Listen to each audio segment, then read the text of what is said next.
ऐसा कोई सगा नहीं जिसको चीन ने ठगा नहीं। और एक बार फिर चीन ने इस कहावत को सार्थक किया। अब चीन ने नेपाल की सरकार को तगड़ा झटका दिया है। खबर आ रही है कि चीन और नेपाल के बीच ट्रेड विवाद शुरू हो गया है, क्योंकि 2 साल पहले चीन और नेपाल के बीच हुई एक डील के मुताबिक चीन को नेपाल से 512 सामानों का आयात करना था। लेकिन अब चीन की सरकार ने इससे अपना पलड़ा झाड़ लिया है।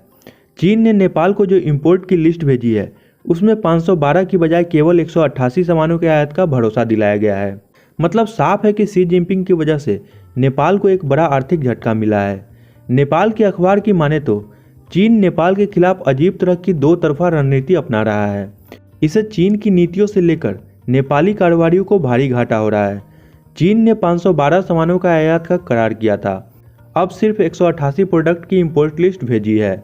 इनके निर्यात में भी चीन की तरफ से कई अड़ंगे लगाए जाते हैं।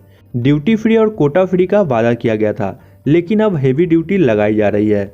इतना ही नहीं, चीन की सह पर चलने वाले नेपाल के प्रधानमंत्री केपी शर्मा ओली जब 2018 में चीन गए थे, तब दोनों देशों के बीच ट्रेड डील हुई थी। चीन ने 8030 सामानों के आयात का भरोसा दिलाया था। इनमें कपड़े, बर्तन, footwear, toothpaste, brush, beauty product, printing paper और जानवरों की हड्डियों से बने बटन आदि शामिल थे। इसके बाद इसमें मेडिकल, 3 रोजमर्रा के इस्तेमाल की कुछ चीज़ें और प्लास्टिक प्रोडक्ट भी इसमें जोड़ा गया। तो वहीं नेपाल के पूर्व इंडस्ट्री सेक्रेटरी रविशंकर संजू ने कहा कि नेपाल की ओर से कई बार चीन से अपील की गई, लेकिन अभी तक कोई फायदा नहीं हुआ और यही वजह थी कि दोनों देशों के बीच इस बारे में बातचीत हुई।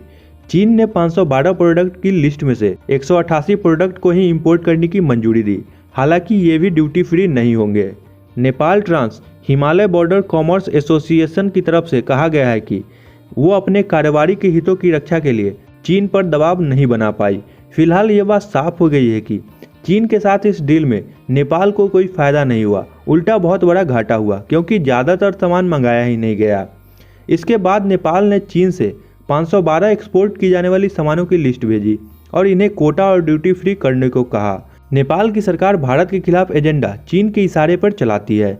चीन के दबाव में नेपाल ने भारत की हजारों साल पुरानी दोस्ती को दांव पर लगा दिया। लेकिन सच्चाई यह है कि ओली सरकार अपनी असली जमीन को खोकर चुप है और भारत की भूमि के लिए रोना रो रही है।